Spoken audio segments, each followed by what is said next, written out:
दुनिया का सबसे ताकतवर आदमी बनने से पहले मार्क जेरल्ड हेनरी टेक्सास के छोटे से शहर सिल्सबी से थे। एक बच्चे के रूप में हेनरी का बचपन एक भयानक लेकिन मजेदार अनुभव था। मार्क बचपन से ही रेसलिंग के फैन थे और लोकल शोज देखने जाते थे। एक इवेंट के दौरान हेनरी पहली रो के पास थे और उन्होंने अपने पसंदीदा रेसलर आंद्रे द जायंट को देखा। मार्क ने द जायंट को छूने के लिए हाथ बढ़ाया लेकिन बैरिकेड के ऊपर से गिर गए। शुक्र है आंद्रे एक अच्छे जायंट थे और उन्होंने भविष्य के वर्ल्ड चैंपियन को वापस जाने में मदद की। आंद्रे को शायद ही पता था कि वो और ये बच्चा दोनों WWE हॉल ऑफ फेम में शामिल होंगे। हालांकि दुख की बात है कि मार्क हेनरी का बचपन कुछ अच्छा नहीं था। उन्होंने 12 साल की उम्र में ही अपने पिता को खो दिया, जिसके बाद हेनरी की मां ने उन्हें और उनके बड़े भाई को बड़ा किया। जैसे जैसे वो बड़े हुए ये साफ था कि वो दूसरों से अलग थे। माना जाता है कि बस 8 साल की उम्र में ही मार्क का वजन 225 पाउंड था। इसने वेट लिफ्टिंग को हेनरी के लिए एक नेचुरल चीज बना दिया। हाई स्कूल में अपने फ्रेशमैन ईयर तक वो 600 पाउंड स्क्वाट कर सकते थे। फिर 1990 में मार्क हेनरी ने national high school power lifting championship जीती और कई सारे नए रिकॉर्ड्स बनाए। मार्क ने वेट लिफ्टिंग करना जारी रखा और फिर 1996 के ओलंपिक में शामिल होने का मौका मिला। हेनरी उस समय कुछ हद तक एक नेशनल स्टार बन गए थे, जिसने WWE का ध्यान उनकी ओर आकर्षित किया। लंबे समय से रेसलिंग फैन होने की वजह से मार्क हेनरी इससे जुड़ने के लिए बहुत उत्साहित थे और उन्होंने 11 मार्च 1996 को रॉ के एपिसोड में अपना पहला WWE मैच लड़ा। हेनरी क्राउड में बैठे थे जब जेरी लॉलर ने उन्हें ताना देना शुरू किया। बेशक दुनिया के सबसे मजबूत आदमी ने इसे जाने नहीं दिया और किंग को स्लैम दे दिया। फिर मार्क को हमें देखने से पहले हमें कुछ समय लगा, क्योंकि हेनरी को अभी भी ओलंपिक में हिस्सा लेना था। उनसे गोल्ड जीतने की उम्मीद थी, लेकिन पीठ में चोट लगने की वजह से वो 14वें स्थान पर आ गए। कमजोर प्रदर्शन के बावजूद मार्क हेनरी अभी भी एक WWE रेसलर थे। हेनरी ने कुछ ट्रेनिंग प्राप्त की और 1996 समर स्लैम में Jerry Lawler versus Jake the snake के मैच में कमेंट्री करते हुए लौटे। लॉलर जीत गए और फिर द स्नेक का मजाक उड़ाने लगे। हेनरी ने दखल दिया और किंग को रोका, जिसने मार्क के पहले WWE मैच के लिए रास्ता बनाया। अब मार्क हेनरी का पहला WWE मैच देखते हैं। मार्क हेनरी का पहला WWE मैच एक in your house mind game था, जहां उन्होंने जेरी लॉलर का सामना किया, लेकिन किंग ने अपना संयम वापस पा लिया और फिर अपने आप को एक हेडलॉक में पाया। दोनों एक दूसरे को हैमर लॉक कर रहे थे और फिर केन ने एक बॉडी स्लैम देने की कोशिश की, जिसे जेरी ने एक ओवरहेड प्रेस में काउंटर किया। रूकी ने फिर आसानी से किंग को रस्सियों के बीच से रिंग के बाहर फेंक दिया। लॉलर वापस उठे और उन्होंने चीटिंग का सहारा लिया जब उन्होंने अपने ट्रंक से कोई चीज निकाली। बस कुछ मुक्के द बिग मैन को उनके घुटनों पर ले आए और कुछ चॉप्स किंग के सर पर मारे। ट्रिपल एच ने भी ओलंपियंस पर हमला करने की कोशिश की, लेकिन तीनों को हेनरी ने पीट दिया। हफ्तों के अपमान के बाद मार्क हेनरी ने शानदार रूप से उस रात का अंत किया। मैच खुद में ही कुछ खास नहीं था, इसे ऐसा ही होना था क्योंकि हेनरी बस कुछ महीने से ही ट्रेनिंग कर रहे थे। मार्क का ऑफेंस काफी लिमिटेड था। मुझे लगता है कि ये ठीक था। अपना इन रिंग डेब्यू करने के बाद हेनरी का अगला बड़ा मैच उस साल की सर्वाइवर सीरीज के लिए निर्धारित किया गया था, लेकिन मार्क को एक इंजरी की वजह से उस चीज को मिस करना पड़ा, जो बाद में उनके कैरियर का एक रिकरिंग थीम बन गया। इस वजह से WWE में अपना पहला साल खत्म करने का उनका सबसे खास पल ट्रिपल एच, गोल्डस्ट और द क्रश को टग ऑफ वॉर कॉन्टेस्ट में हराना था। इंजरीज के चलते कुछ समय तक ट्रेनिंग ना करने और वेट लिफ्टिंग की वजह से ही हेनरी पूरे एक साल तक कंपनी में नहीं दिखे। 1997 के अंत में मार्क हेनरी रिंग में लौटे, लेकिन बिना ज्यादा हाइप किए। उन्होंने अपनी वापसी ज्यादातर छोटे मैच खेलकर दर्ज की, जिसमें वो आसानी से जीत गए। 1998 में मार्क के लिए चीजें बेहतर हो गयी। हालांकि साल की शुरुआत में Henry the nation of domination group का हिस्सा बन गए। वो द रॉक, फारूक, डीलो ब्राउन, कामो मुस्तफा और बाद के मेंबर ओवेन हार्ट की टीम में शामिल हो गए। नेशन ने असल में मार्क हेनरी की अपनी पहचान बनाने में मदद की और इससे उनका पहला रेसलमेनिया मैच हुआ। इवेंट में हेनरी ने डीलो ब्राउन के साथ टैग टीम बैटल रॉयल के लिए टीम बनाई। उनकी टीम हार गई, लेकिन ये मार्क के करियर के लिए आगे की ओर एक कदम था। वहां से हेनरी रॉ में ज्यादा दिखने लगे, खास तौर से डी जनरेशन एक्स के साथ नेशन की लंबी चली आ रही लड़ाई में भाग लेते देखे गए। मार्क हेनरी को उस साल के king of the ring tournament के दौरान कुछ सिंगल मैचेस भी मिले, जिसमें उन्होंने पहले में लेजेंडरी टेरी फंक को हराया, लेकिन अगले राउंड में आखिरी विजेता केंट शैमरॉक से हार गए। अगले महीने चीजें बेहतर हो गईं। बैटल ऑफ सुपर हैवीवेट्स के खचाखच भरे पेपर व्यू मैच में उनका झगड़ा वेडर के साथ हुआ। इस समय के दौरान हेनरी ने अपने करियर की सबसे यादगार स्टोरी में काम किया। अगस्त 1998 के रॉ के एक एपिसोड में द रॉक के कहने पर द नेशन के मेंबर्स ने DX मेंबर चाइना को पकड़ा और रॉक ने मार्क को उसे किस करने का आदेश दिया।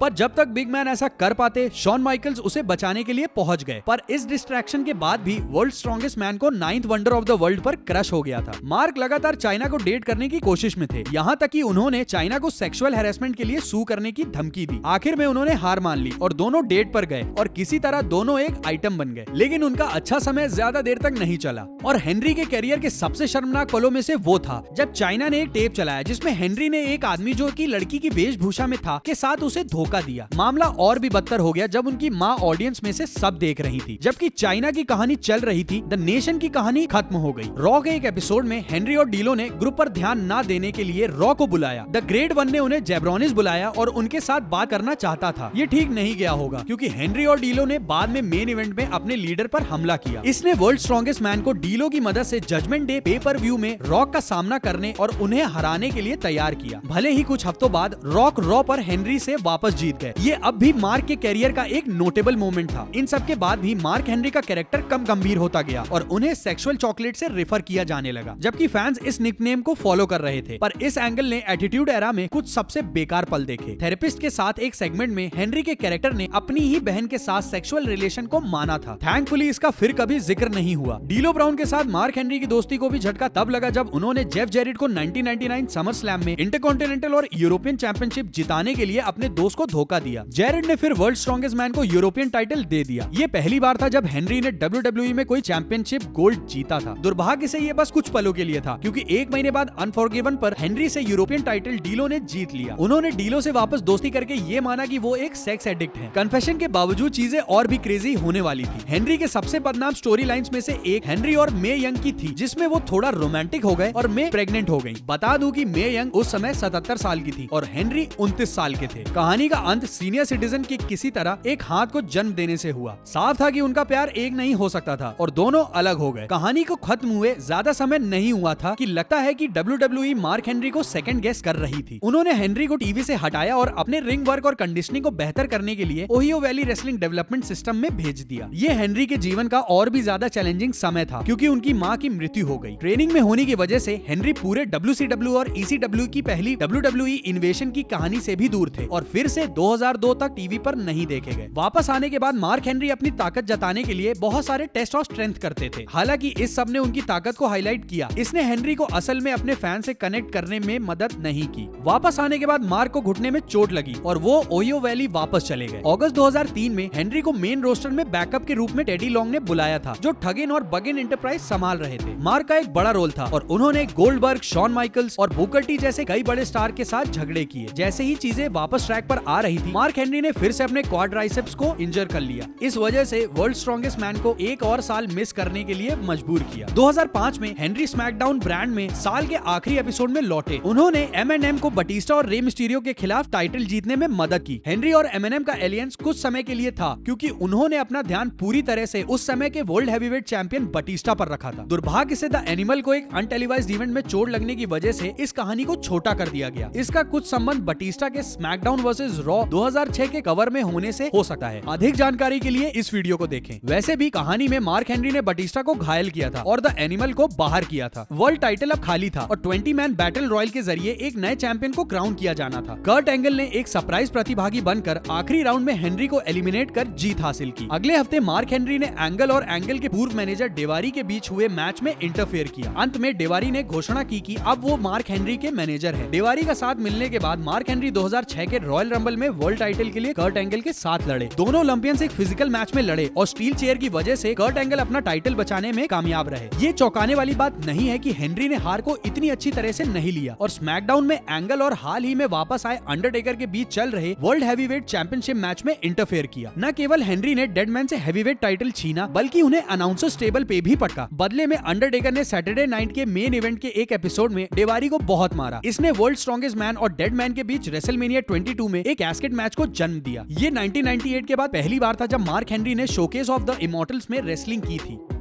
हेनरी इस बार भी स्ट्रीक को खत्म नहीं कर पाए, लेकिन फिर उनको अंडरटेकर के साथ एक और मौका मिला। रेसलमेनिया के बाद स्मैकडाउन में दोनों का आमना सामना हुआ। रीमैच के दौरान मार्क के मैनेजर डेवारी वापस आ गए, लेकिन उन्हें अब एक नया क्लाइंट मिल गया था जो और भी बड़ा था, द ग्रेट खली, द वर्ल्ड स्ट्रॉन्गेस्ट मैन। इनमें से कोई भी मैच नहीं जीत पाए। अंडरटेकर के साथ उनकी लड़ाई वहीं खत्म हो गई। इसके बाद वो और एक प्रमुख भूमिका में बने रहे और यहाँ तक कि उन्होंने world heavyweight champion Rey Mysterio को भी कुछ नॉन टाइटल मैचेस में हराया। हेनरी और कर्ट एंगल ने फिर से अपने झगड़े को शुरू किया और जजमेंट डे पर एक दूसरे का सामना किया। इस बार हेनरी जीते, लेकिन ये सिर्फ काउंट आउट की वजह से हुआ और मैच के बाद एंगल ने उन पर कुर्सी से हमला करके अपना बदला लिया।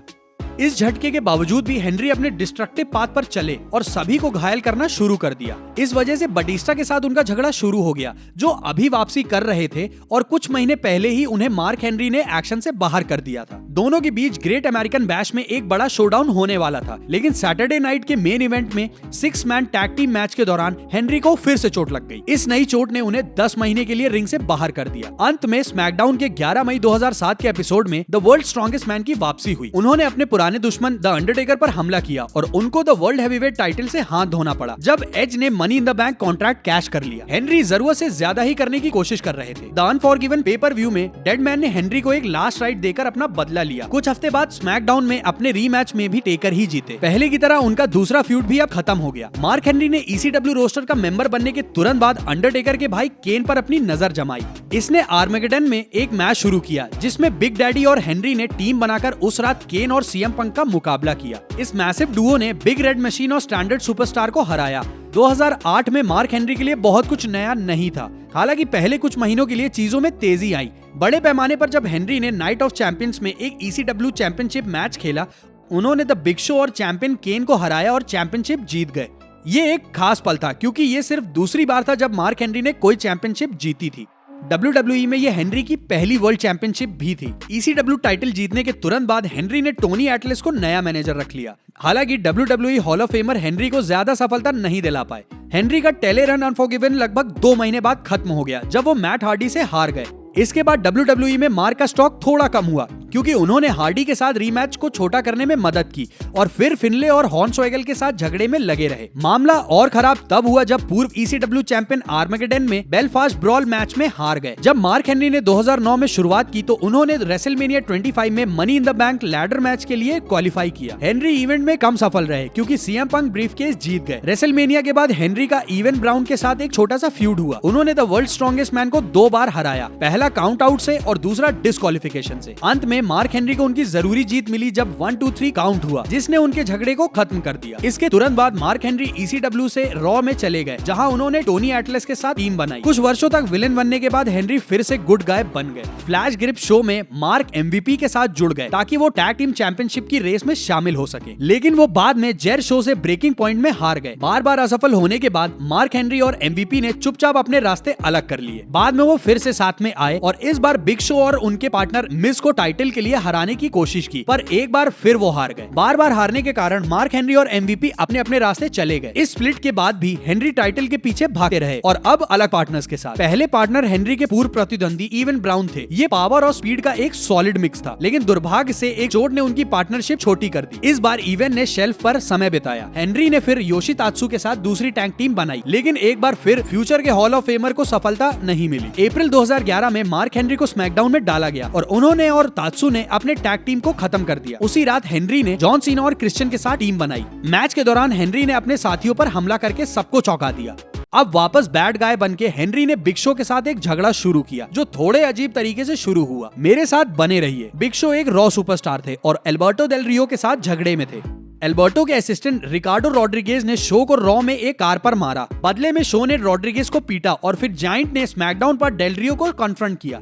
हालांकि स्मैकडाउन के जनरल मैनेजर टेडी लॉन्ग ने उन्हें बताया कि रॉड्रिगेज को मारने की वजह से शो के खिलाफ क्रिमिनल चार्जेस चल रहे हैं क्योंकि बिग शो बिल्डिंग में थे, तो उस रात उनका सामना मार्क हेनरी से होना था। मैच शुरू होने से पहले शो ने हेनरी पर हमला कर दिया और उन्हें नॉकआउट कर दिया। Of course world strongest man इसको ऐसे ही जाने देने वाले नहीं थे। इसने साल भर मैचेस का एक स्ट्रीक शुरू कर दिया। दोनों का सामना पहली बार मनी इन द बैंक में हुआ, जो मार्क दुनिया के स्ट्रॉन्गेस्ट स्लैम और रनिंग स्प्लैश मारकर जीत गए। पिन फॉल से सेटिस्फाइड ना होने के बाद हेनरी ने एक कुर्सी उठाई और शो का एंकल तोड़ दिया।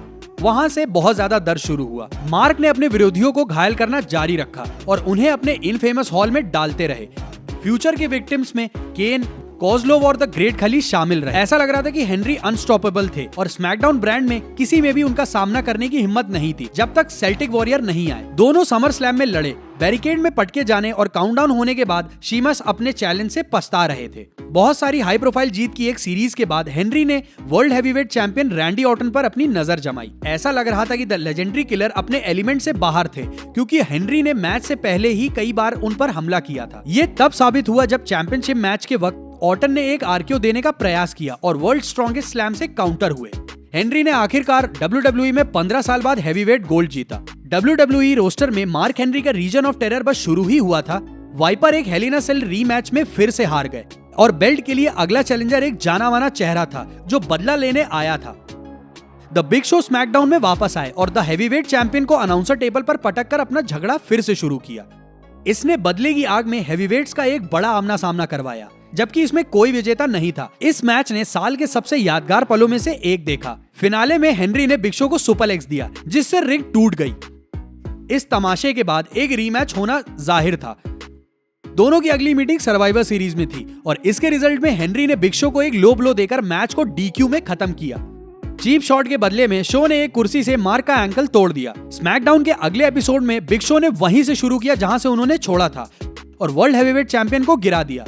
चीजें और भी रोमांचक तब हो गईं जब डैनियल ब्रायन ने रिंग में कूदकर अपने मनी इन द बैंक को कैश इन कर टाइटल जीत लिया, या शायद हमें ऐसा लगा। SmackDown general manager teddy long ने घोषणा की कि हेनरी लड़ने के लिए मेडिकली फिट नहीं थे और चैंपियनशिप वर्ल्ड स्ट्रॉन्गेस्ट मैन के कंधे पर बनी रही। इसके बाद बिग शो और मार्क हेनरी तीसरी बार फिर से टकराए, इस बार 2011 TLC के फाइनल पे पर व्यू मैच में। ये मैच छोटा और बहुत ही कंफ्यूजिंग भी था। बिग शो ने टाइटल जीतने के लिए हॉल ऑफ फेम लीडर को हराया, लेकिन बात यहीं पर खत्म नहीं हुई। Bryan money in the bank को कैश इन करने आए और द जायंट को कुछ ही सेकंड में हरा दिया, जब हेनरी ने शो को कुछ कुर्सियों पर फेक DDT दिया। ऑफ कोर्स मार्क इसे ऐसे ही नहीं जाने देने वाले थे। उन्होंने अपना टाइटल वापस जीतने के लिए ब्रायन का सामना एक स्मैकडाउन के लंबरजैक मैच में किया, पर कोई कॉन्टेस्ट ना होने के कारण कुक ना हो सका। उनके पास एक और मौका था, रॉयल रंबल के एक ट्रिपल थ्रेट केज मैच में, जिसमें बिग शो भी शामिल थे। साइज का डिसएडवांटेज होने के बाद भी ब्रायन केज से निकलकर गोल्ड पर पकड़ बनाने में सफल रहे। उसके बाद मार्क हेनरी जॉन लॉरिनेस के साथ शामिल हो गए और उनकी टीम में हेनरी के पूर्व मैनेजर टेडी लॉन और उनके ग्रुप का मुकाबला किया। रेसलमेनिया 27 में दोनों ग्रुप्स की लड़ाई हुई। हेनरी को पिन ना मिलने के बाद भी उनकी टीम जीत गई और ये पहली बार था जब मार्क हेनरी ने रेसलमेनिया में कोई मैच जीता था। इस जीत ने जॉन लॉरिनेस को दोनों रॉ और स्मैकडाउन का मैनेजर बना दिया, जिन्होंने फिर मार्क हेनरी को अगली रात वर्ल्ड चैंपियनशिप मैच दिया। चौंकाने वाली बात यह है कि मार्क हेनरी काउंट से ये मैच जीत गए, जिसने अगले हफ्ते मार्क और CM पंक के बीच एक रीमैच करवाया। The world strongest man DQ की वजह से फिर से जीत गए, पर क्योंकि डिस्क्वालिफिकेशन से टाइटल चेंज नहीं होते, इसलिए हेनरी गोल्ड नहीं जीत पाए। लगातार तीसरे हफ्ते मार्क हेनरी और CM पंक का सामना हुआ। बिल्कुल वैसा ही हुआ जैसे इवन ब्राउन के साथ मार्क हेनरी का फ्यूड था, बस रोल बदल गए थे। पंक नो काउंट आउट स्टिपुलेशन का इस्तेमाल कर जीत गए। द स्ट्रेंज सुपरस्टार एक कुर्सी के साथ टॉप रोप से कूदे और मार्क के चेहरे पर गिरे। इसके तुरंत बाद असल जिंदगी में मार्क हेनरी की करियर खत्म करने वाली एक सर्जरी होती है। शुक्र है सब ठीक हो गया, लेकिन इसने मार्क को 9 महीने तक रिंग से बाहर रखा। मार्क फरवरी 2013 में वापस आए और डैनियल ब्रायन, रे मिस्टीरियो और सिन कारा जैसे प्लेयर्स के साथ लड़कर इम्पैक्ट बनाया।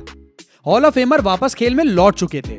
रैंडी ऑर्टन शामिल होने वाले अगले आदमी थे। वापस आने के कुछ ही दिन बाद हेनरी ने ऑर्टन को स्मैकडाउन पर हराया था, ताकि वो world heavyweight championship elimination chamber match में शामिल हो सके। मैच में केन और डैनियल ब्रायन को एलिमिनेट करते वक्त उन्हें देख ऐसा बिल्कुल भी नहीं लग रहा था कि टाइम ऑफ का उन पर कोई असर हुआ है, लेकिन लेजेंडरी किलर ने आखिरकार प्लैनेट स्ट्रॉन्गेस्ट मैन को एलिमिनेट करके अपना बदला ले लिया। अगली थी बैटल ऑफ बेमथ्स। हेनरी ने अनस्टॉपेबल रायबैक पर अपनी नजर टिकाई और रेसलमेनिया 29 में द इमूवेबल फोर्स और द अनस्टॉपेबल ऑब्जेक्ट का आमना सामना हुआ। मैच में बहुत सारे बड़े पावर मूव्स होने के बाद भी इसे अपने अजीब अंत के लिए याद किया जाता है। हेनरी इसलिए जीते क्योंकि रायबैक उन्हें शेल शॉक फिनिशर देने के लिए अपनी पीठ पर नहीं उठा सके और जमीन पर गिर गए, जिससे वो पिन हो गए। और ये डिसअपॉइंटिंग लड़ाई रेसलमेनिया के तुरंत बाद ही खत्म हो गई, क्योंकि रायबैक ने अपने फैंस को धोखा दिया था जब उन्होंने अगली रात जॉन सीना पर हमला किया। हेनरी एक और हार्ड हिटिंग रेसलर से झगड़ा शुरू करने चले गए और ये थे उनके पुराने दुश्मन शीमस। दोनों एक एक्सट्रीम रूल स्ट्रैप मैच में लड़े, पर मार्क इसे झेल नहीं पा रहे थे और हार गए। हारने के कुछ समय बाद ओलंपिक एथलीट ने घोषणा की कि वो घर जा रहे हैं।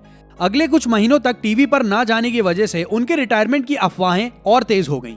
उन्होंने जून में ट्वीट किया कि वो रॉ पर अपने करियर के बारे में सारे सवाल के जवाब देंगे। आगे जो हुआ वो मार्क हेनरी के करियर का सबसे यादगार सेगमेंट था और बेशक WWE के इतिहास का सबसे शानदार परफॉर्मेंस। एक भावुक हेनरी सूट पहनकर रिंग में आए और आंसू बहाते हुए अपनी रिटायरमेंट की घोषणा की। भीड़ पूरी तरह से इसमें शामिल थी और हेनरी द सेक्सुअल चॉकलेट के लिए जोर जोर से तालियां बजा रहे थे। सीना भी बाहर आए और अपनी एप्रिसिएशन जताने के लिए हेनरी को WWE चैंपियनशिप सौंपी। दो लॉन्ग टाइम स्टार्स के बीच एक बिग हग के बाद द वर्ल्ड स्ट्रॉन्गेस्ट मैन ने दिखाया दिखाया कि ये सब नाटक था और चैंप को वर्ल्ड स्ट्रॉन्गेस्ट स्लैम देकर साफ चित कर दिया। इसने मनी इन द बैंक में एक टाइटल मैच की स्थापना की, लेकिन दुर्भाग्य से WWE इसका फायदा नहीं उठा सकी। पेपर व्यू में सीना ने मार्क को STF से टैप आउट करा के टाइटल अपने पास रखा। रॉ पर अगली रात हेनरी ने सीना के साथ एक रीमैच की मांग की, लेकिन शील्ड ने 3-on-1 हमले में उन्हें पटक दिया। 2 सालों तक एक विलन बनने के बाद आखिरकार मार्क एक गुड बॉय के रूप में लौटे और कुछ अलग टैग टीम पार्टनर के साथ नए खिलाड़ियों से कुछ टैग टीम मैचेस में लड़े। इस दौरान मार्क को फिर से एक चोट लगी, लेकिन वो बस कुछ महीने के लिए बाहर रहे। वापस आने के बाद उन्होंने सर्वाइवर सीरीज में ओपन चैलेंज का जवाब देते हुए अपने पुराने रेसलमेनिया दुश्मन रायबैक को हराया। एक मजबूत वापसी के बावजूद 2013 का अंत मार्क हेनरी के लिए कुछ खास नहीं रहा। साल के आखिरी रॉ में हेनरी ने ब्रॉक लेसनर का सामना किया, लेकिन एक F5 के साथ बाहर कर दिए गए। एक हफ्ते बाद मार्क ने द बीस्ट से बदला लेने की कोशिश की, लेकिन अपना एल्बो डिसलोकेट कर बैठे। मदद करने के बजाय लेसनर ने मार्क हेनरी को अनाउंसर टेबल पे F5 देकर पटका और मैच खत्म किया। कुछ महीनों तक गायब रहने के बाद हेनरी वापस लौटे और उनके पुराने दुश्मन द बिग शो के साथ एक टैग टीम बनाई। जल्द ही हेनरी रूसेव और लाना से भिड़े जब उन्होंने US के बारे में गलत सलत बोला।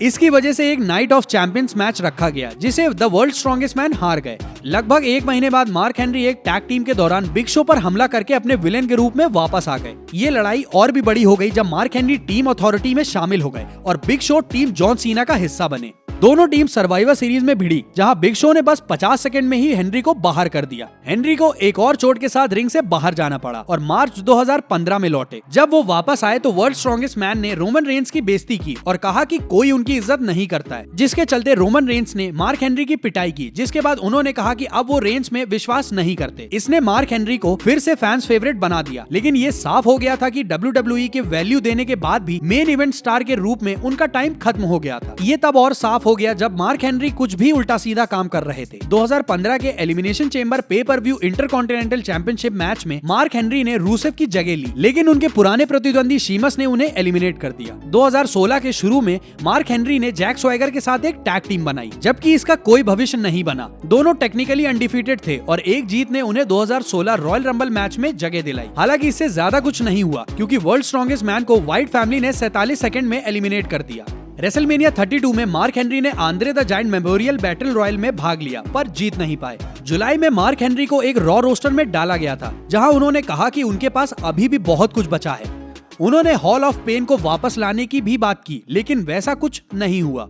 2017 रॉयल रंबल में मार्क हेनरी 6ठे नंबर पर आए, लेकिन ब्रॉन स्ट्रोमन के द्वारा एलिमिनेट हो गए।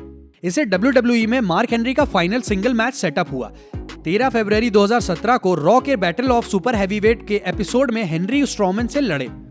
दुख की बात है कि यह साफ था कि वर्ल्ड स्ट्रॉन्गेस्ट मैन सबके बीच बस मॉन्स्टर को अच्छा दिखाने के लिए आए थे। हेनरी ने कुछ शॉट लिए, लेकिन वर्ल्ड स्ट्रॉन्गेस्ट स्लैम नहीं दे पाए और एक बड़े पावर स्लैम के बाद पिन हो गए। कुछ महीने बाद मार्क हेनरी ने पिछले साल की तरह रेसलमेनिया में Andre the giant memorial battle royal में फिर से एक मुकाबला किया। हालांकि पिछले साल की तरह मार्क हेनरी एलिमिनेट होकर हार गए। लगभग 20 वर्षों के तजुर्बे के साथ वर्ल्ड स्ट्रॉन्गेस्ट मैन चुपचाप रिटायर हो गए और एक बैक स्टेज रोल निभाने लगे। 2018 में उन्हें अपने योगदान के लिए WWE हॉल ऑफ फेम में शामिल किया गया। हालांकि वर्ल्ड स्ट्रॉन्गेस्ट मैन के पास एक और मैच था। हॉल ऑफ फेम में शामिल होने के कुछ हफ्ते बाद mark Henry greatest royal rumble में 5वें प्रतिभागी के रूप में आए और कर्टिस से लड़े, लेकिन अगला प्रतिभागी 7वें नंबर पर एक सूमो रेसलर हिरोकी सुमी थे। दोनों बिग मैन एक दूसरे की आंखों में देखने और साइज मापने लगे। जहां तक फाइनल मैचेस की बात है तो ये हेनरी के लिए उतना खास नहीं था, पर ये और भी बेकार हो सकता था। वो थोड़ी देर के लिए ही रिंग में थे, पर बाकी सबने उन्हें डोमिनेट दिखाने की कोशिश की। हालांकि ये थोड़ा अजीब है कि हेनरी का फाइनल मैच एक ऐसे आदमी के खिलाफ था जिसे फिर कभी WWE में नहीं देखा गया। हेनरी किंग के खिलाफ कंपनी में शामिल हुए और अपने आखिरी मैच में सूमो रेसलर के साथ लड़कर चले गए। उनके आखिरी मैच के बाद मार्क हेनरी ने बैक स्टेज टैलेंट को मेंटर करना जारी रखा और 2021 में रॉ लेजेंड नाइट में कंपनी के लिए एक आखिरी अपीयरेंस दर्ज की। उस साल बाद में वो ऑल एलिट रेसलिंग में जुड़ गए, जो कि उनके ओपोनेंट और tag team partner big show के AEW से जुड़ने के बस कुछ महीनों बाद ही हुआ। अब इस पॉइंट पर वर्ल्ड स्ट्रॉन्गेस्ट मैन को फिर कभी मैच के लिए रिंग में शायद ही देखा जाएगा। बस्टेड ओपन रेडियो पर हेनरी ने खुलासा किया कि उनकी पीठ में नर्व डैमेज है और उन्हें कभी कभी एयरपोर्ट में व्हीलचेयर का सहारा लेना पड़ता है। हालांकि उन्हें फिर से कोई और मैच लड़ने की जरूरत नहीं है, क्योंकि उन्होंने रेसलिंग की दुनिया में अपनी पहचान मजबूत छोड़ी है। आप सभी का धन्यवाद।